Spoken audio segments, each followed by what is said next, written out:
네, 여러분 편안한 시간 되셨어요? 한 5분, 10분 쉬는 것도 굉장히 피로 회복에 중요합니다. 저도 강의를 하루 8시간 하는 때도 있고 심지어는 10시간 하는 때도 있어요. 그런데 그 쉬는 시간 10분을 쉬어요. 그러면 그 다음에 피로가 딱 풀리더라고요. 그래서 여러분 피로 푸는 방법도 다 이렇게 하셨으리라 믿습니다. 교육학에도 이제 그런 얘기가 있습니다. 듣기만 잘하면 30%, 40% 기억을 하고, 또 노트를 하면서 들으면 7, 80% 기억을 하고, 나와서 실제로 그걸 실험을 하면 90%, 100% 기억을 한다. 근데 그게 사실 같아요. 저도 듣기만 하면 금방 잊어버려요. 근데 저도 이제 가장 중요한 건 노트 하면서 듣거든요. 물론 여러분 이제 제 교재가 있습니다. 이 교재가 여러분 교재 24페이지부터 쭉 나옵니다. 행사 법령 제도 컨설팅이. 그래서 이렇게 교재를 보시면서 하면 되겠습니다만은. 그러나 이렇게 노트하고. 그것도 실제 행정사를 지금 실무를 하면서 이제 2014년도부터 지금 20년이니까 한 6, 7년 이렇게 하면서 보니까 이게 이제 완전히 그냥 거의 애우다시피 해요. 여러분 교육도 그게 참 효과가 있습니다. 그 교육학적인 측면에서 잠깐 설명을 드렸습니다. 자, 이제 이 시간에는 행정사 제도 및 행정사 법 말씀을 드리겠습니다. 이제 행정사 제도는 아까 인사 시간에 우리 회장님도 말씀드렸기 때문에 이건 간단히 설명만 드리겠습니다. 이건 요약한 거니까 이제 집약해서만 알아두시면 돼요. 1906년에 이제 이렇게 대서법으로 규제기초로 나왔다. 그리고 이제 최근에 2013년도 1월 1일 현행행정사법이 시행이 돼서 이제 시행이 돼가지고 2014년도부터 이제 교육을 받고 행정사 1회 처음 하게 됐다. 이렇게 이제 만 알아두시고 여러분들 행정사 법에 대해서 이제 중심으로 설명을 드리도록 하겠습니다. 행정사법의 목적은 행정사 제도를 이제 확립하여 행정과 관련한 국민의 편익을 도모하고 행정제도의 건전한 발전에 이바지한다. 이건 아까도 몇 차례 말씀을 드렸습니다. 하도 이 목적이 중요하기 때문에. 그리고 이제 업무도 행정사는 다른 사람의 위임을 받아 다음 각호의 업무를 수행한다. 다만 법률에 제한된 업무는 할 수 없다. 이렇게 되어 있습니다. 법률에 제한된 거라는 건 다른 자격사가 가지고 있는 업무라든가 이런 걸 할 수가 없죠. 그러나 위임을 받아 하니까 제가 이제 위임 계약서를 쓴다. 이렇게 말씀을 드렸죠. 그리고 이제 일하는 행정기관에 제출하는 서류의 작성. 이거는 이제 민원행정에 대해서 또 강의도 들으실 겁니다. 그래서 이제 이런 민원행정, 여기에서 이제 구체적으로 말씀을 드릴 겁니다만, 되게 이제 제가 많이 해본 것은 내용증명호편 같은 거, 또 건의서, 진정서, 이의신청, 또 이제 의견서 제출, 이런 건 상당히 많이 들어와요. 그래서 정말, 이런, 신청서를 많이 해줍니다. 또 내용증명도 제가 이제, 어떤 사람이 학원을 경영하다가, 그게 이제, 어떻게 잘못해가지고 서울에 대치이동하면 진학반들 많이 학원을. 근데 그게 이제 거기에서 학원을 문 닫게 됐어요. 그래서 제가 그거를 내용 증명을 하나 써서 전부 관계 당사 기관에 대상자한테 보냈는데 그게 아주 효과가 있었어요. 내용을 잘 써줘야 됩니다. 써줬더니 이게 다시 합의해서 좋게 협의해서 하라 하고 이제 관계 기관에서도 연락이 오고 당사자는 협의해서 아주 잘 처리가 됐어요. 이런 경우가 있습니다. 그러니까 이것도 서류를 잘 정성껏 써주면 우리가 충분히 많은 또 좋은 일을 할 수가 있다. 그렇게 볼 수가 있습니다.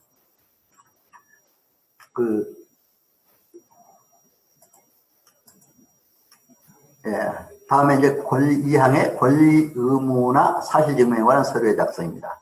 이건 이제 계약서, 협약서, 확약, 청구에 관한 서류 작성, 또 각종 서류 작성, 또 이렇게 하고 있습니다. 그런데 여러분 이제 계약서라든가 이런 서류 작성하는데 이제 가장 우리가 좀 의문나는 게 제가 오프라인 교육할 때는 그걸 질문을 많이 해요. 공인중개사들 매매계약서나 또 임대차 계약서 행정사가 쓸 수 있습니까? 그러더라고요. 여러분은 어떨 것 같아요? 한번 생각해 보셨어요? 계약서. 우리 행정사법에 계약서는 다 쓸 수가 있습니다. 어떤 거나. 다만 우리가 이제 쓸 때 그건 조심해야죠. 예를 들면 공인중개사는 매매계약서나 임대차 계약서를 쓸 때 계약서는 단순히 써주는 건 괜찮습니다. 그러나 중개행위를 했을 때는 공인중개사법에 위반됩니다. 중개행위란 뭡니까? 가격 조정을 했다든가 집도 가서 보여줬다든가 왔다 갔다 하면서 그렇잖아요. 중개사 하는 일이잖아요. 그러니까 그런 것까지 했다면 그건 위반이죠. 그렇기 때문에 중개사들은 다 그래가지고 써가지고 밑에다가 중개사 서명하는 란까지 있습니다. 그래서 이제 우리는 단순히 그건 대행해 줄 뿐이기 때문에 그런 거 쓰고 뒤에 밑에다가 행정사 이름을 또 써도 안 됩니다. 그런 것만 조심하면 돼요. 그래서 이제 그런 것이 있다는 걸 여러분이 아시고 일을 하면 됩니다. 행정기관의 업무에 관련된 서류의 번역, 이건 번역행정사들이 주로 하는 일이기 때문에 여기서 구체적으로 말씀드릴 건 없습니다. 번역 문제. 또 3호까지 규정된 작성 서류의 자출 대행, 또 이제 인가 허가 및 면허 등을 받기 위해 행정기관의 신청, 또 청구, 신고 등의 대리. 자, 여기서 대리 문제가 나와요. 민법 114조에 따른 대리 규정입니다. 대리란 뭐라고 말씀드렸어요? 행정사 일을 해주고 법률 효과는 고객에게, 국민에게 미칩니다. 우리한테 위임한 사람에게 미쳐요. 그게 바로 대리입니다. 그런데 인가하고 허가하고 면허하고 신청해서 청구하고 신고하는 것을 우리가 대리해야 돼요. 인허가 업무가 얼마나 많습니까? 영업장 인허가를 해준다든가, 또 무슨 학교 법인 인가를 해준다든가, 저는 심지어 병원 설립 인가도 하나 그때 요청이 들어와가지고 하여튼 철저히 그 진단을 해봤습니다. 어느 도시에 과연 이 병원이 들어갈 수 있는가 먼저 우리가 해봐야 됩니다. 진단을 해봐야 됩니다. 그렇기 때문에 컨설팅은 중요하지. 진단을 하고 해결 방법을 찾아줘야 되니까. 허가, 또 면허, 이런 것들은 우리 행정위원회 이제 대리로 할 수가 있습니다. 다만 이제 이것이 행정위원회에서 거부됐을 때 어떻게 하느냐. 거기에 이제 사후 대리권이 있어야 되는데 사후 대리권이 우리가 이제 아직 없습니다. 행정집단 대리를 할 수 있는 사후 대리권이 없기 때문에 그때 이제 상당히 지금 어떤 업무의 대행으로서 하려니까 또 애로사항도 있고 가서 실제 당사자를 대신해서 가서 변호도 해주고 변론도 해주고 또 진술도 해줘야 되는데 그런 것이 좀 약간 앞으로 보완해야 될 사항이다 이렇게 봅니다. 또 6항의 행정관계 법령 및 행정에 대한 상담 또는 자문에 대한 응답 컨설팅입니다. 바로 그렇기 때문에 오늘 제 과목에서는 법령뿐만 아니라 컨설팅에 관한 강의를 넣은 겁니다. 컨설팅이라는 이따 또 설명드리겠습니다만 간단히 말해서 진단해서 지도해 주는 겁니다. 저도 경영 컨설팅 할 때 보니까 실제 가서 진단해서 지도해 주는 게 컨설팅이에요. 어떻게? 기업을 진단해가지고 기업의 조직관리, 우리 그냥 행정학을 또 알아야 됩니다. 경영학을 알아야 됩니다. 조직관리가 잘 되고 있느냐, 조직행정이 잘 되고 있느냐, 인사관리가 잘 되고 있느냐, 인사행정이 잘 되고 있느냐, 또 재무행정, 재정관리가 잘 되고 있느냐 이런 걸 진단해 줍니다. 또 생산관리, 마케팅 이런 것들 다 진단해 줍니다. 그렇게 해서 지도를 해주는 것이 바로 상담, 컨설팅 이 분야에 해당됩니다. 고객에 대한 상담. 그럼 행정사가 고객에서 업무를 가져올 때 잘 이래 그걸 진단해가지고 그 업무를 해결해 주는 게 바로 컨설팅입니다. 자, 7항에 보면 또 법령에 따라 위탁받은 사무의 사실조사 및 확인. 이거는 이제 교통사고 사실조사라든가 민간 이제 조사권 부여 문제에 대해서 지금 많이 또 노력을 하고 있습니다. 하고 있는데 일본에 가서 제가 이제 행정사 협회 또 민간 사실조사 협회가 거기는 사실관계 담당 협회가 두 군데가 있더라고요. 두 군데 다 가봤어요. 사실 일본에가 행정사 세계적으로는 행정사 제도만큼은 일본이 상당히 잘 정립이 되어 있습니다. 거기 가보니까 거기에는 사실조사 업무를 다양한 거, 심지어는 경영 컨설팅에 관한 업무도 하더라고요. 예를 든다면 자기들 그러더라고요. 유명 핸드백이 나왔는데 이보다 더 나은 걸 한번 만들어 봐야 되겠다 해가지고 의뢰를 했대요. 그 협회에다가. 그래서 전부 그 유명 핸드백을 다 조사를 했대요. 가격도 조사하고 품질도 조사하고 그렇게 해서 알았는데 그 굉장히 큰 돈을 많은 돈을 받았다고 하더라고요. 경영 컨설턴트처럼. 그러니까 이제 이런 사실조사 업무까지 일본에서는 하는 걸 볼 수가 있었습니다. 그래서 이런 사실조사 업무도 상당히 일본에서는 중요한 위치에 있더라 이렇게 볼 수가 있었습니다. 자, 이렇게 해서 이제 우리 1항에 따른 업무의 내용과 보면 대통령령으로 정해, 그러니까 시행규칙이죠. 그렇죠? 또 이제 행정사가 해야 할 임무는 여러 가지로 많습니다. 지금 어떤 사람들은 조사해보니까 650여 가지다 뭐 하는데, 영업정지 취소 구제, 운전면허 취소 구제, 행정심판 청구, 토지보상 업무, 각종 인허가 업무, 출입국 관련 자동차 등록, 국가유공자 업무, 재보상, 또 기타 교통사고 사실조사 민감 이런 업무들이 있습니다만은 이런 업무에서 우리가 전부 알고 이제 처리를 해야 됩니다. 이건 구체적으로는 이제 제 다음 시간부터 이제 한 과목 한 과목 별도로 해 나갈 겁니다. 행정사법 제3조 그러니까 행정사 아닌 사람에 대한 금지사. 행정사 아닌 사람은 행정사 일을 할 수가 없어요. 그렇죠? 행정사업을 할 수 없어요.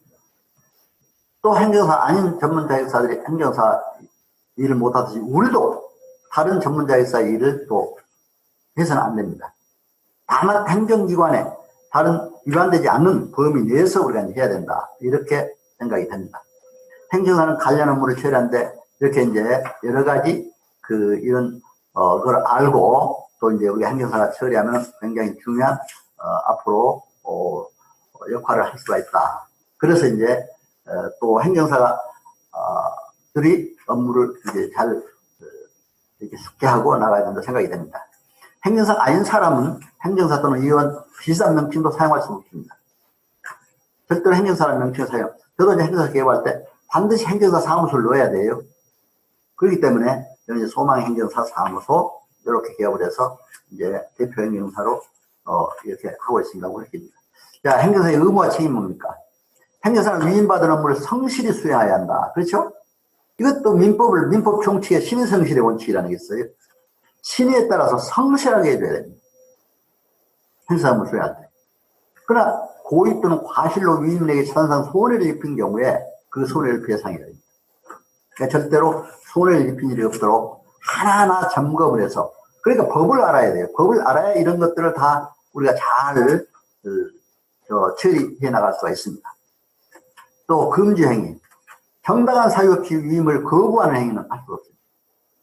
아까도 제가 국적 취득 업무 받았을 때 정당한 사유가 없는데 내가 엄연히 사무실에 앉아 있는데 나 못한다. 가라. 나는 그건 모른다. 그래도 안 되잖아요. 너무 솔직하게 내가 모른다면 행정사는 어떤 일이든 간에 들어오면은 그만한 경륜 있고 경험 있고 공부를 많이 했지 또 시험 공부하는 사람 시험을 했기 때문에 다 처리할 수 있는 능력이 있습니다. 그러나 우선 처리할 때는 바로 기본 법을 찾아야 됩니다. 아까 출입국 업무가 들어왔을 때 출입국관리법, 국적법 그렇죠? 반드시 이런 법을 먼저 찾아서 그 시행령 시행규칙까지 알면 다 할 수가 있다. 또 행정사는 업무에 알선을 업으로 하는 업을 할 수가 없다. 누구한테 뭐 알선해 준다든가 이런 거 자꾸 하면 안 된다 이런 얘기입니다. 또 비밀 엄수를 지켜야 된다. 행정사는 사무직원 또 행정사는 정당한 사유 없이 정부상 알게 된 사실을 다른 사람에게 누설해서는 절대로 안 됩니다. 특히 요즘에 주민등록번호 잘못 누설해서는 안 됩니다. 이걸 참 조심해야 됩니다. 그리고 이제 업무 처리부 작성 보관. 행정사가 업무 처리부를 반드시 작성하도록 했어요. 1년 번호, 위임받은 연월일, 위임받은 업무의 개요, 보수액, 위임인의 주소와 성명, 그 밖에 위임받은 업무의 처리사항. 저도 이걸 이제 해봤는데 상당히 복잡해요. 근데 매번 그 기록을 해놓으면 또, 모르잖아요. 잊어버리잖아요. 그러니까 업무일지에 다 써놔야 됩니다. 그래서 이제 이런 업무 처리부를 작성해서 이거는 구청에, 저는 이제 서초구 관할 법원 앞에 있으니까 이제 서초구청에서 그때 공문이 오더라고요, 보니까. 그래서 7월 달에 공문이 와요. 작년 6월 말, 7월 1일부터 금년 6월 말까지 예를 들면 뭐 업무 처리를 작성해서 내가 이렇게 공문이 옵니다. 그럼 거기에 따라 접해줘야 됩니다. 그래서 이제 이런 업무 처리부도 작성해서 이게 우리가 해야 된다. 이렇게 볼 수가 있습니다. 왜 이런 업무 처리 문제 뿐만 아니라 이제 행정사가 또 해야 될 일이 뭐 여러 가지가 있습니다만, 자 이제 우리가 지금까지 행정사법 설명한 것 중에 뭐 요점만 여기다 다시 정리했습니다. 그런데 이제 우리가 목적, 업무 이런 다 설명을 드렸기 때문에 또 행정에서 그런 소리 뭐 이런 걸. 근데 업무까지는 반드시 우리가 이제 여러분들 숙지를 해야 됩니다. 그래서 이런 업무에 대한 걸 말씀을 드렸고, 행정사 법상, 법령상 행정사 업무 실제 여러분들이 이제 자격을 취득을 하셨습니다. 뭐 작년 말에 취득했건 재작년에 취득했건 그렇죠? 그럼 취득한 분은 이제 실무 교육을 받을 수가 있잖아요. 그런데 기본 소양 교육 20시간을 받아야 됩니다. 바로 여러분 오늘 기본 시간 첫 시간입니다. 저한테. 그리고 실무수습 교육 40시간을 받아야 됩니다. 그러니까 우리가 3일간 기본 소양 교육. 또 이제 2주간 40시간, 이건 1일 4시간도 있고, 또 1일 8시간, 희망자는 해서 단축해서 할 수도 있습니다. 오프라인, 온라인 교육을 다 이렇게 해서 가능도 한데, 그동안 우리가 주로 오프라인 교육이에요. 아무래도 사람은 서로 얼굴을 보고 하는 게 또 효과가 있어서 이제 오프라인 교육을 했습니다만, 이번에는 코로나19로 이렇게 온라인 교육도 하게 됐습니다. 그렇게 되면 이제 교육을 받고 나면 이제 실무교육 수료증이 나와요. 서울특별시장이나 또 각 광역시장이나 도지사나 명의로 이렇게 광역단체장 명의로 수료증이 나옵니다. 수료증이 나오면 이제 그때 업무 신고를 해야 돼요.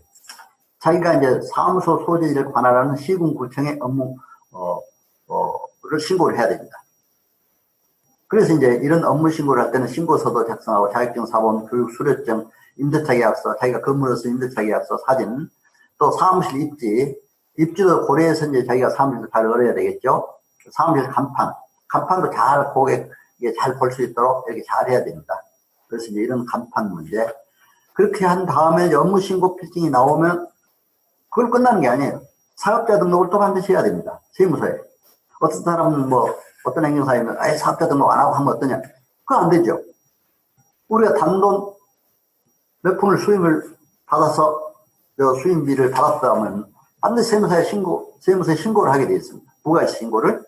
그게 해야죠, 또. 우리 국민을 위해서 일하는 우리 행정사가. 더구나 이건 공적인 일인데 국가에 부가세 신고도 해야 됩니다. 관할 세무서에 이제 신고를 하게 됩니다. 그래서 이제 신고할 때는 사업자 등록 신청서, 또 업무 등록 확인서, 임대차 계약서, 이런 것들을 이제 냅니다. 그리고 특별히 이제 출입국 관리 업무 하실 분들은 법무부 출입국 등록 대행기관에 등록 신청서를 내면 됩니다. 사업자 등록증 사본하고 주민등록증, 또 복사해서 내고, 반면판 사년 일매, 또 이력서, 업무 신고 확인증, 임대차 계약서 내주면 거기에서 이제 출입국 대행 그런 증명이 나옵니다. 저도 그걸 받았습니다. 출입국관리 사무실에서 출입국 대행 기관 행정사라는 등록을 받았습니다. 그러면 이제 그거를 출입국 관리 업무를 좀 더 이렇게 손쉽게 온라인이나 오프라인 통해서 여러 가지 잘 할 수가 있습니다. 그래서 이제 이런 것들을 우리가 잘 하는 그리고 이제 그 다음에 업무 처리구나 이런 상담 일지, 계약서 또 이런 것들 잘 작성해서 또 공문서철 이런 것도 우리가 공직에서 했던 것처럼 잘 작성해둬야 된다 이렇게 볼 수가 있습니다. 자, 그럼 사무실 입지 선정 시 고려 사항 이것 잠깐 말씀드리겠습니다. 여러분 행정심판 물론 이건 이제 일반적입니다. 그러나 행정심판 대선 그건 고법이나 행정기관 그 근처에 있으면 좋겠죠. 그러나 이제 음주운전으로 인해서 면허 정지나 취소 관계는 경찰서 앞도 좋아요. 국가유공자 같은 경우는 국방부 앞이나 각 군 주둔 지역 앞이나 영업정지도 각 영업시장이 많은데 운전면허 구제도 이제 역시 경찰관서 또 이제 이런 데가 이제 자동차 보유대수가 이제 많은 어떤 장소에 또 신청하면 또 훨씬 더 효과가 있을 수가 있죠. 그러나 이제 이런 일반적인 것도 중요합니다. 또 이제 출입국관리법에 따른 행정사도 보면은 대림동에는 중국동포가 많아요. 중국동포 우리나라에 와 있는 동포 한 27만 된다고 그러잖아요. 고려인 동포는 14,000명 되고, 그러니까 이제 고려인 동포 대상으로 하는 거는 동대문에 또 그 고려인 동포가 많습니다. 그렇기 때문에 그쪽에 우리 행정사님들이 실제 가서 해요. 서울에 예를 들었습니다. 지방에도 물론 있지만. 그래서 이제 동대문에 가서 고려인 대상 행정사님들도 있고, 또 대림동에 가면 우리 행정사들이 상당히 많이 하고, 저도 대림동에 가서 쭉 한번 그 행정사 사무실 돌아봤습니다.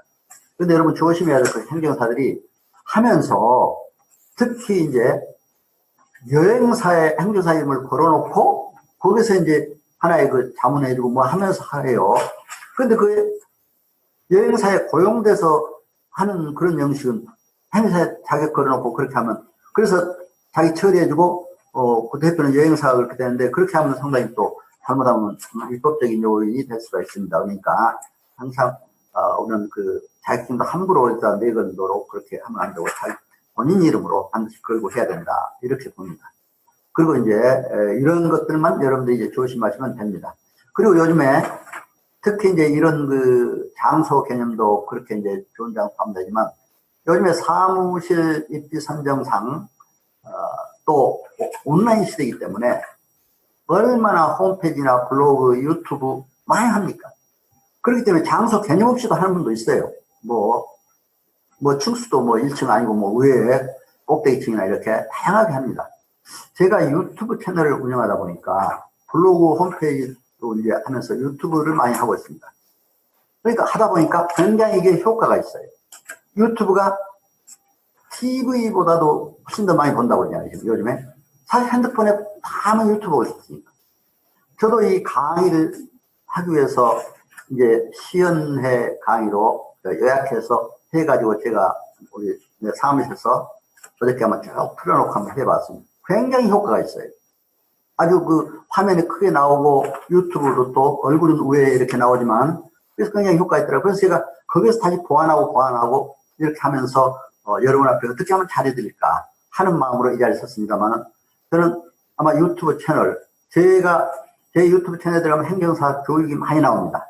행정사 교육뿐만이 아니라 또 이제 뭐 통일교육 기타 뭐 다양한 그러나 오늘 행정사이기 때문에 행정사 교육만 여러분들 참고하시면 돼요. 근데 행정사 교육이 다양하게 다 나옵니다. 행정사 법령 문제, 또 상담 문제, 컨설팅 문제, 또 행정사법 제도 문제, 기타 이제 행정사 법만 분야로 했던 문제 다양하게 다 나옵니다. 제 유튜브 보면. 그래서 박완신 TV 제가 이제 호가 남은이기 때문에 남은 박완신 TV 이렇게 나옵니다. 그래서 그 유튜브에 한번 구독하시고 보시면은 반드시 여러분들이 아마 많은 도움이 되리라 믿습니다. 여러분 도움이 될까 해서 말씀을 드렸습니다. 유튜브가 굉장히 도움이 돼요. 유튜브를 통해서 많은 사람들이 또 업무 요청이 들어와요. 물론 지인들이 또 통해서 들어오지만 그렇지 않아요? 그렇기 때문에 유튜브가 앞으로 여러분들이 활용을 잘하면 효과가 있을 거다. 또 블로그 홈페이지 이런 것도 잘 이용해야죠. 그리고 이제 어떤 분들은 또 그냥 광고를 해서 네이버나 다음 광고를 해서 광고를 들여가지고 또 해서 이제 고객을 또 국민들을 이제 이렇게 홍보해서 유치하는 경우도 있고 또 어떤 행사님 아주 그냥 발로 뛰면서 하는 경우도 있어요. 전단지를 만들어가지고 그 유관기관에 다 돌아다니면서 뿌리면서 그렇게 하더라고요. 대단합니다. 그러니까 열정이 있어야 돼요, 사실. 물론 그래 다양하게 하면 좋죠. 가서 어디서 자기 명함도 뿌리고 또 뭐 전단지도 뿌리고 또 유튜브를 통해서도 하고 블로그 홈페이지를 통해서 이렇게 알리는 게. 그러니까 여러분들 이렇게 하면 요즘 정보화 시대잖아요. 그렇기 때문에 정보화 시대의 특징이 뭡니까? 컴퓨터, 인터넷, 삼시혁명 시대 컴퓨터, 커뮤니케이션, 컨트롤. 그렇기 때문에 요즘에 유튜브를 통해서 이 커뮤니케이션이 이루어지고 있습니다. 컴퓨터, 인터넷을 통해서. 그렇기 때문에 이런 것들을 여러분들이 잘 아시고 앞으로 장소 개념이라든가 입지 선정할 때 참고를 하시고 또 이렇게 인터넷이나 유튜브 이런 활용도 잘 하시면 좋다. 그래서 잠깐 말씀드렸습니다. 자, 그러면 행정사 관련된 업무 이걸 한번 우리가 제가 잠깐 소개해 드리겠습니다. 자, 그러면은 국가유공자 업무 했을 때 먼저 이런 업무가 들어왔어요. 그럼 무슨 법을 먼저 봐야 됩니까? 아까 제가 출입국 업무, 출입국관리법, 국적법을 먼저 봐야 된다고 했잖아요. 그렇죠? 자, 국가유공자 등 예우 및 지원에 관한 법률이 있습니다. 국가보상계약. 또 국가보훈대상 지원에 관한 법률이 있습니다. 이런 법률들을 반드시 읽어봐야 됩니다. 그게 맞는 걸. 물론 이건 또 국가유공자 그 강의하는 교수님한테 또 여러분 구체적으로 들을 겁니다. 영업정지 취소 규례, 공중위생법, 식품위생법, 청소년보호법, 음악산업균형에 관한 법, 뭐 여러 가지가 있습니다. 이것도 영업정지 구제, 이것도 별도 강의 통해 들을 겁니다. 그러나 기본법은 여러분들이 알아야 됩니다. 제가 이제 어떤 사람이 그런 고객이 한번 왔어요. 아니, 저녁에, 그러니까 음악산업, 노래방 같은 데죠. 가는데, 거기서 이제, 뭐, 신분증을 보니까, 뭐, 그냥 성년이더라 이거죠. 미성년이 아니고. 들여보냈대요. 신분증을 보니까. 학생증을, 아마 신분증을 갖다가, 인터넷 찍어가지고 이렇게 보여주더래요. 핸드폰으로. 성년이니까 들여보냈는데, 그 사람이 마침 그때 이제 들여보내서 뭐, 어떻게 맥주도 한잔 했든지 어쩐지 모르지만, 단속반에 와서, 구청에 단속반에 와서 걸렸어요. 그 다음에 거기에 영업정지가 됐어요. 그게 난 좋았더라고요. 이거 어떻게 했으면 좋겠냐고. 근데 여러분, 신분증은 반드시 어디가서 잘 제시하도록 또 고객들한테 얘기해줘야 합니다. 신분증이 우선 신빙성 있는 게 뭡니까? 등등록증, 운전면허증, 여권, 그렇죠? 이 세 가지를 봐야 하는데, 다른 거 뭐 이렇게 다시 해가지고 오면, 네? 그건 잘못하면 그렇게 되죠. 그러니까 영업자들이 그걸 알아야 되는데, 그걸 모르고 하면 또 어떻게 영업정지 문제가 될 수가 있습니다. 음주운전 면허 취소 구제, 도로교통법 반드시 알아야지. 도로교통법 알아야지. 그래서 이번에 이제 아까도 말씀드렸지만, 음주운전이 작년 6월 달에 6월 25일 강화돼가지고, 정지 수준은 0.05에서 0.03으로 바뀌었잖아요. 취소 기준은 0.1에서 0.08로 바뀌었잖아요. 그런데 이게 이제 또 인적 사고가 났을 때는 더 이제 큰 벌칙이 부과됩니다. 그런 것도 우리가 잘 알고 있어야 됩니다. 출입관리 업무, 아까 말씀드렸듯이 출입관리법, 국적법 이런 것들을 잘 알아야 됩니다. 학교폭력 관련 업무, 학교폭력 예방 및 대처에 관한 법입니다. 이렇게 잘 알아야 돼요. 그러니까 이건 이제 우리 행정사는 다양하게 다 들어오잖아요. 국공립대학의 총장도 와서 강의 들었습니다. 또 교수를 또 와서 봤습니다. 국공립학교 교장, 교사들 많이 듣습니다. 그럼 이 사람들은 뭐예요? 학교폭력에 관해서 또 잘 알아요. 전문이잖아요? 학교폭력 업무 중심으로 또 일을 합니다. 그러니까 이제 학교폭력 업무가 들어오면 학교폭력 예방 및 대처에 관한 법률을 우선 보고해야 됩니다. 불법 건축물 이행 강제금. 저는 얼마 전에 이걸 좀 해달라고 왔어요. 자기가 불법 건축물을 어떻게 지었는데 누가 하도 세입자가 해달라고 옆에다 지었는데 한 7천 몇백만 원 이행 강제금이 나왔대요. 언제까지 해내라고. 그거하고 해결해달라고 왔어요. 그래서 이제 그거를 잘 써가지고 구청에 내가지고 약간 감소가 됐는데 전체에 뭐 몇 년 안 되죠. 그동안에 불법 건축물을 사용을 했으니까 그런 경우도 있습니다. 그래서 이제 이런 것도 건축법을 봐야 됩니다. 그렇죠? 그리고 이제 토지보상 업무, 헌법 23조인 거에서 공익사업을 위한 토지 등의 취득 및 보상에 관한 법률. 이걸 알고 또 토지보상 업무를 해야 됩니다. 공시가격, 부동산 가격, 공시에 관한 법률. 이 법을 알아야 또 공시가격에 대한 의견서, 이의신청서를 내줄 수가 있습니다. 또 이제 인허가 대리 업무, 산업 활성화, 또 공장 설립에 관한 법률, 법인 설립 인허가, 자동차 등록, 자동차 관리법, 교통교사, 도로교통법, 또 교통사고 처리 특례법, 층간소음법, 주택법 이런 것들을 알아야 됩니다. 사회복지법, 또 환경분쟁교정 이런 것들도 우리가 잘 알아야 행정사가 또 이제 이런 행정심판소 받을 수 있고 여러분들 했던 어떤 업무가 들어와도 이 법만 하면 돼요. 어떤 업무가 들어와도. 또 여기에 이제 중요하게 많이 나온 업무만 제가 이제 했습니다만 여기 나온 하여튼 희한한 업무도 들어옵니다. 생전 들어보지도 못했던 업무도 해달라고 들어와요. 그때 빨리 그 법에 대해서 찾아봐야 돼요. 그래서 이제 그렇게 하면 된다 해서 말씀드렸습니다. 여기 이제 음주운전 기준은 여기에 되게 이제 제가 최신 작년 6월 25일 최근에 개정되게 이렇게 도표를 제시해놨습니다. 이거는 음주운전 또 이 강의가 있기 때문에 그때 붙여주라고 하고 앞에서 그 요점적인 것만 또 강화됐다. 작년 6월 25일 날. 그래서 이제 여러분 이것만 아시면 됩니다. 그리고 이제 지금 우리가 행정사법 2조 6항에 따른 상담 자문에 관한다. 행정사와 이 컨설팅의 필요성. 이거에 대해서 말씀을 드리겠습니다. 행정사법 2조 6항에는 행정관계 법령 및 행정에 대한 상담 또는 자문에 대한 응답하도록 규정하고 있습니다. 바로 이것이 컨설팅입니다. 행정관. 그러니까 이번에 변호사도 컨설팅이라는 용어를 많이 쓰고 공인중개사도 컨설팅, 다 전문가에서도 컨설팅이라는 용어를 많이 쓰고 있습니다. 물론 경영 컨설팅이 있습니다. 경영 컨설턴트, 경영 지도사. 저도 그 자격을 받기 때문에 알아요. 근데 각 전문자회사들이 컨설팅이라는 용어를 많이 씁니다. 근데 컨설팅이라는 게 진단해서 지도해 주는 거거든요. 우리가 국민을 상담하고 진단해서 업무, 고객이 상담하면 그게 어떤 문제인가 하고 진단을 해봐야 되잖아요. 될 건가 안 될 건가. 상담을 해서 지도해 줘, 해결해 줘야 되잖아요. 의사가 환자가 들어오면 의사가 그 환자를 진단해서 병을 진단해서 치료해 주는 것이 의사의 할 일입니다. 바로 그것도 컨설팅입니다. 그러니까 이런 컨설팅 개념을 잘 알아야 행정사가 업무의 효율화를 기할 수가 있고 또 성공할 수가 있습니다.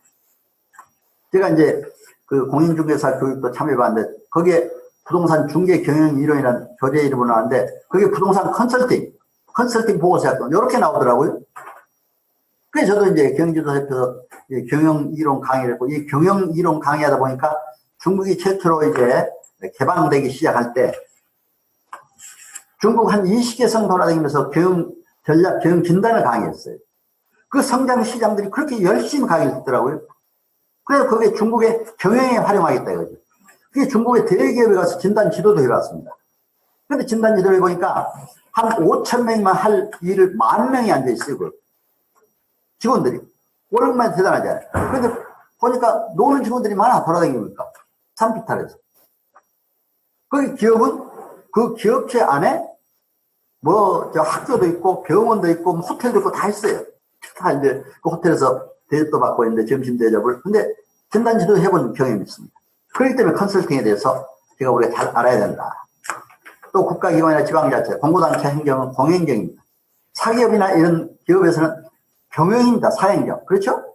그렇기 때문에 제가 이제 서울대 행정대학원에서 행정학 석사학위 받을 때는 2층에 행정학 석사과정이 있었고 1층에는 경영학 석사과정이 있었습니다. 경영대학원.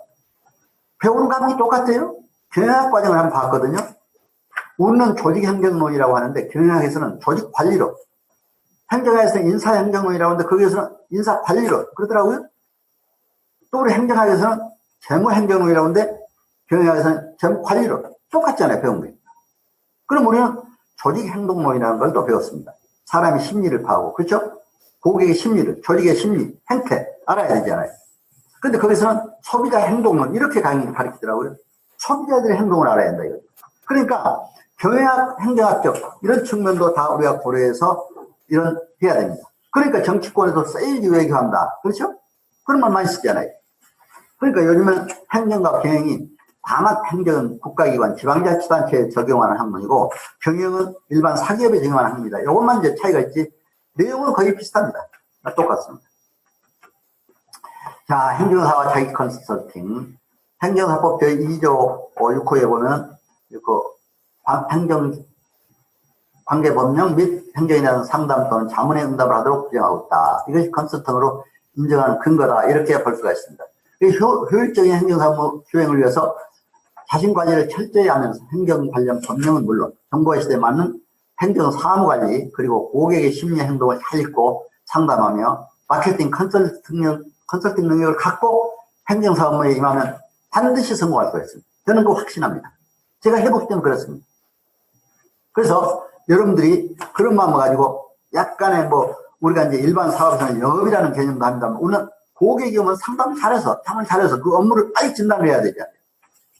그리고 이런 것들 잘해서 하면 반드시 좋은 결과를 가져올 수가 있다. 이렇게 봅니다. 2013년도 제가 11월 한국 TV 방송에 바로 일본 행정사 소개된 게 있었어요. 또 그때 이제 그 기업 임원으로 하다가 행정사 일본에 했는데 일본의 행정서사라고 하더라고요. 바로 이게 컨설팅 업무 이걸 잘했습니다. 그 사람. 행정사 개업하고 아주 운동도 하고 음악도 하고 자기관리. 자기는 단사리 정신으로 했대요. 단사리 정신으로. 웬만하면 다 끊었다 이거죠. 거리를 두고. 요즘에 거리 운동 그렇게 하고 있잖아요. 사회적 거리 두기. 그러니까 단사리 정신으로 자기가 일했다. 이렇게 일하더라고요. 그래서 행정사에 충실했다. 여러분 우리가 행정사로서 충실하려면 사실은 우리 행정사에 처음에는 좀 집중을 해줘야 돼. 공부도 열심히 하고 모든 법령도 보고 알고 이렇게 하면 굉장히 반드시 성공할 수가 있습니다. 여러분 반드시 그런 좋은 훌륭한 행정사들에서 우리 행정사들이 국민의 편익을 위해서 크게 쓰임받는 그리고 행정사는 또 유성도 살려야 되잖아요. 37만 3,800여 명 되는 우리 행정사들 고공무원도 많고 시험 출신도 많고 한데 이 행정사들이 우리 유상도 살려나가야 됩니다. 최고의 전문가로서 유상을 살려나가는 우리 행정사들이 다 됐으면 합니다. 자, 컨설팅 개념과 행정사 업무의 효율을 알기 위해서 국제노동기구에서 컨설팅을 어떻게 정의하고 있느냐. 조직의 목적을 달성하는 데 있어서 경영, 업무상의 문제점을 해결하고 새로운 기회를 발견, 포착하고 학습을 촉진하며 변화를 실현하는 관리와 조직을 지원하는 독립적 전문 자문 서비스다. 자, 전문 자문 서비스다 있잖아요. 우리 행정사법 2조에 뭐라고 있습니까? 상담 자문을 한다고 했잖아요. 바로 전문 자문 서비스를 해줘야 됩니다. 고객이 오면. 많이 알고, 많이 그 분야의 지식을 갖고, 또 그렇다고 지식만 가지고 전달해도 또 딱딱하잖아요. 감성에 호소하면서, 그 사람 마음도 이해하면서, 컨설팅 업무를 해줘야 됩니다. 그래서 이제 요즘에 컨설턴트의 중요한 많은 유사한 호칭으로 뭐 경영 분석가, 경영 전문가, 경영 지도사, 기업 분석가 여러 가지 용어를 많이 사용합니다. 저는 경영 지도사 상고본부 장관 명의로 그때 받았는데 그때는 행정학 박사, 경영학 박사, 경제학 박사들 신청하라고 해서 신청을 했더니 한 3개월 교육을 받으라고요. 3개월 교육 받았어요. 받아서 시험을 보라고 그러더라고요. 나는 시험을 안 보고 그냥 주는 줄 알았는데 시험 보라고 또 시험 봤습니다. 합격해가지고 제가 경영지도사 4회 때 받았는데 그때 참 너무 받아놓은 게 잘했어요.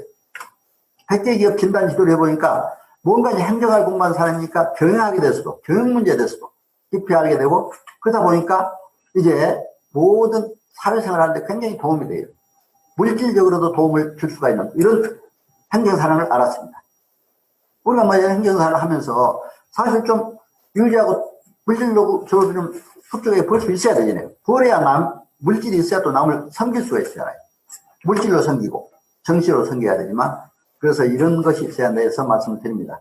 컨설팅 관련 영역도 다양해서 경영 전략, 인사, 관리, 조직 관리, 재무 관리, 계획, 생산, 제품 개발, 전산, 정보 시스템, 자재, 구매 관리 다 있습니다. 저는 정보 시스템 문제를 어떻게 처음에 컴퓨터가 생길 때 미국 정보학교에서 이걸 교육을 받았어요. 공직에 있을 때. 참 너무 감사해요. 그때 받아놓은 게.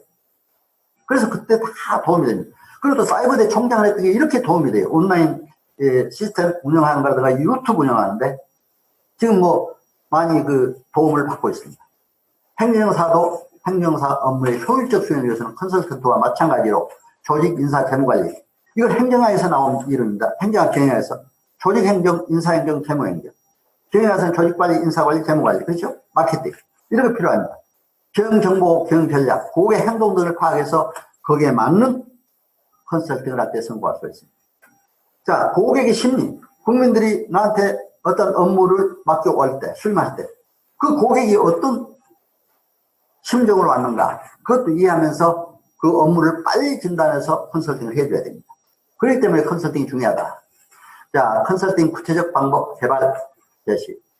이것은 뭐, 지식 플러스 방법론, 또 OB 인프라인 융합 플랫폼. 요즘엔 플랫폼이라고 많이 합니다.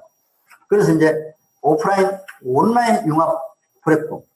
지금 오프라인, 온라인 융합 플랫폼, 또 그게 특히 요즘에 그 상거래에서, 온라인 상품 거래, 쇼핑, 그런 거에서 굉장히 그것이 지금 요즘에, 세계 몇천조 그 시장을 그렇게 한다고 그러더라고요. 그게 돈도 많이 번다고 그러더라고요. 그래서 이렇게 온라인 구축, 이게 네트워크 구축, 이게 참 중요합니다. 그래서 우리도 행정사도 서로 이제 여러분 나오시면 네트워크 구축을 잘해야 됩니다. 제가 그래서 오프라인 교육할 때는 반드시 그럽니다. 거기 이제 회장반도 뽑고 이렇게 해서 하는데, 왜냐하면 인간관계를 잘해주기 위해서, 서로 네트워크를 잘 구축하기 위해서, 밴드도 만들고, 또 서로 전화도 알아서 연락하고, 이렇게 하면서 제가 꼭 얘기를 하고 있습니다. 그래서 이제, 이런 요즘에 프랜차이즈 그런 용어도 많이 씁니다만, 컨설팅 시대, 시너지 효과를 제공하고, 특히 지식정보화 시대, 창조적으로 대응하는 선진화된 행정 컨설팅을 해야 된다. 그래서 이제 고객 수요에 맞는 행정 서비스, 컨설팅 방법이 개발하고 제공돼야 된다. 국내 고객의 빅데이터를 구축해야 됩니다. 분야별로 컨설팅 방법을 제시하고, 그래서 이제 창업 컨설팅도 잘 해줘야 돼요. 여러분 이제 하고 나면 행정 하다 보면 또 저한테 어디다 할까요? 어떻게 할까요? 어떻게 막 물어보는 사람이 많아요. 우리 행정사들 컨설팅도 해줘야 돼요. 그렇죠? 어떻게 하면 잘할 건가? 행정사들에게도 잘 방법을 제시해줘야 됩니다. 특히 요즘에는 4차 산업혁명 시대라고 합니다. 4차 산업혁명. 그거를 요약하면 정보통신기술, ICT로 이루어질 수가 있죠. 그리고 이제 인공지능, 로봇공학, 사물 인터넷, 무인 운송수단, 3차원 인쇄술, 나노기술 이런 것들이 이 4차 산업혁명 시대의 특징입니다. 그럼 이런 특징도 우리가 알아야 행정사로서 해나갈 수가 있습니다. 그렇기 때문에 행정사가 특히 이런 4차 산업의 특징을 알고 거기에 맞는 앞으로의 행정사 업무도 개발해 나가야 됩니다. 그렇기 때문에 이러한 4차 산업혁명 시대에 이런 우리가 어떻게 행정사로서 정말 변동력, 창조적 변동력이 되느냐 이런 노력해 가야 된다.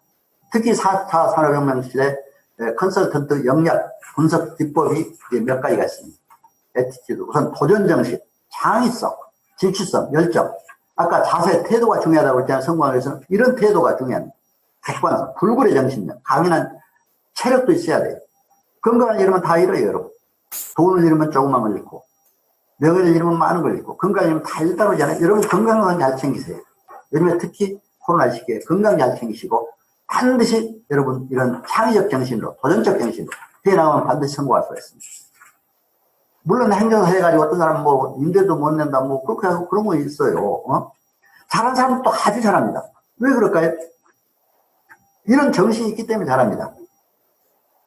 그러니까 여러분 행정사 차렸을 때 혹시 안 된다 이렇게 생각하지 말고 먼저 그때 내 자신을 돌아보면서 이런 도전정신, 창의적, 진취적 열정을 가지고 여러분들이 하면 반드시 성공할 수 있다. 그리고 문제 해결 기술, 커뮤니케이션. 여러분 어때요? 아까 내가 국적 취득 업무를 얘기했습니다. 바로 그때 문제 해결 기술을 바로 적용을 해야 되잖아요. 먼저 그 관련 법을, 출입관리법, 국적법을 보고, 거기에 따른 또 가서, 현장 가서, 출입관리사무 가서 진짜 알아보고, 빨리빨리 이런 거 기술이 머릿속에 들어와야 됩니다. 컨설팅 스킬이 있어야 됩니다. 고객 면담, 고객 상담, 고객 욕구를 판단하고, 이런 것들을 잘 해야 됩니다. 또 스와트 분석이라는 게 요즘에 많이 활용되고 있습니다. 강점, 약점, 기회, 위협. 여러분, 나의 강점도 알고 상대방 강점도 봐야 돼요. 내가 지식이 있는가? 또 부족한 게 뭔가 약점도 알아야 돼요. 그렇죠?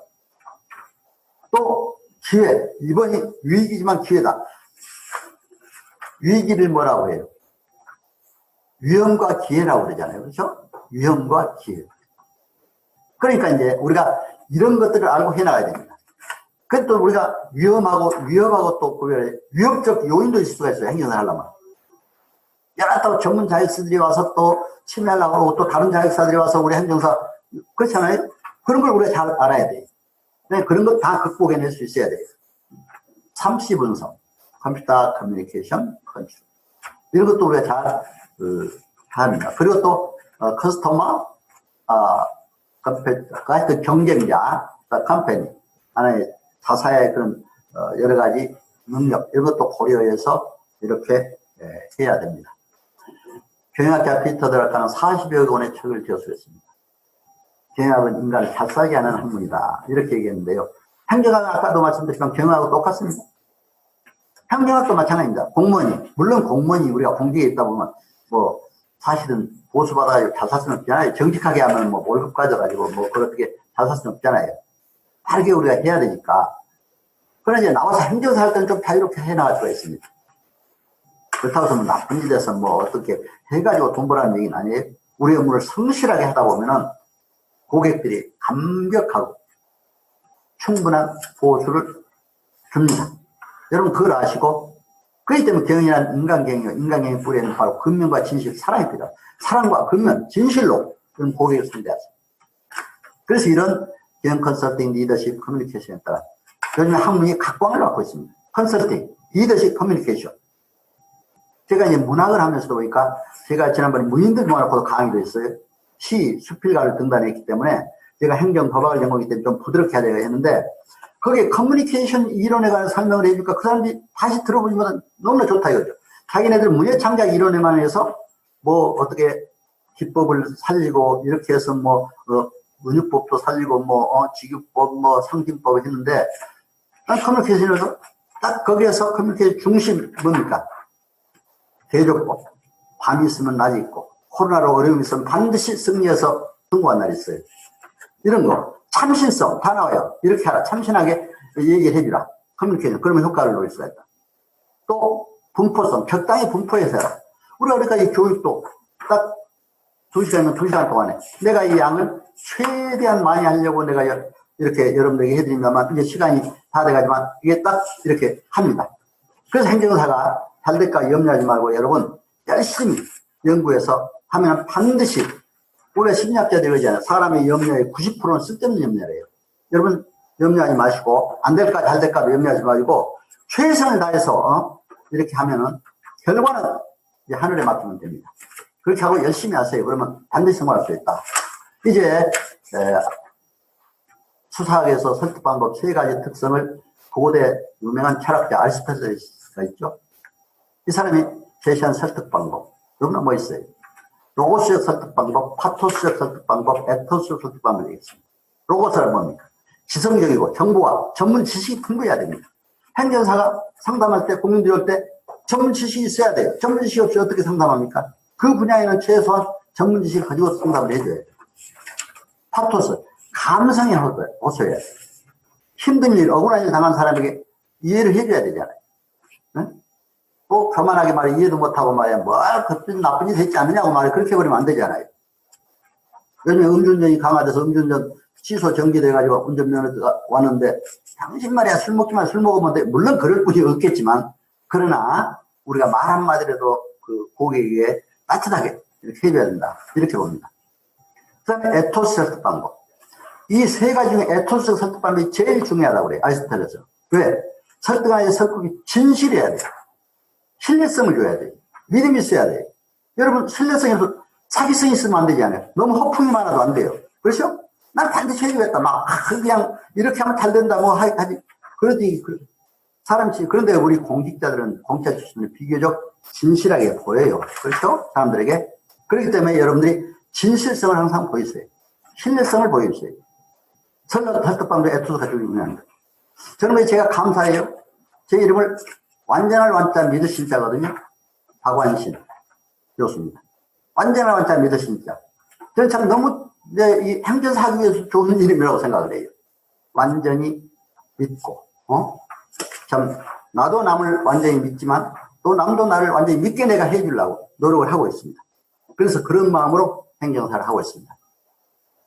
그래서 이제, 결론적으로, 이제 오늘 강의를 마치면서 이제 오늘 행정사 법령, 제도, 컨설팅에 관해서, 말씀드렸습니다. 특히 여러분들 이제 행정사 하다 보면 3T, 상당히 어려움도 있습니다. 시련도 있을 수가 있고, 템테이션, 유혹도 있을 수가 있고, 또 어떤 여러 가지, 이제, 트라이얼, 실험, 또 어떤 시험도 이겨내야 되고, 시험도 봐야 되고, 뭐 이렇게 하는 경우가 있습니다. 근데 이런 걸 잘 이겨내서 반드시 국가 전문자로서 행사법 1조에 규정된 국민의 편익을 위해 행정자들의 건전한 발전을 위해서 기여하는 여러분들 꼭 되시길 바랍니다. 특히 행정사는 행정환경의 변화에 창조적으로 대응하는 창조적 변동적 체인지 에이전트가 되어야 됩니다. 여러분 꼭 그런 분들이 되시기 바랍니다. 공직자 또 우리 행정사 여러분 21세기 지식경영 시대 4차 산업혁명 시대 전문가적 실력을 갖고 사랑과 헌신, 근면과 진실 있는 인간관계 섬김의 리더십으로 반드시 성공하는 여러분 되시길 바랍니다. 여러분 오늘 청취 잘해주셔서 감사합니다. 건강하시고 또 가정에도 행복이 넘치기를 기원합니다. 여러분 행정사에서 큰 발전이 있기를 기원하면서 오늘 제 강의 마칠까 합니다. 여러분 감사합니다. 고맙습니다.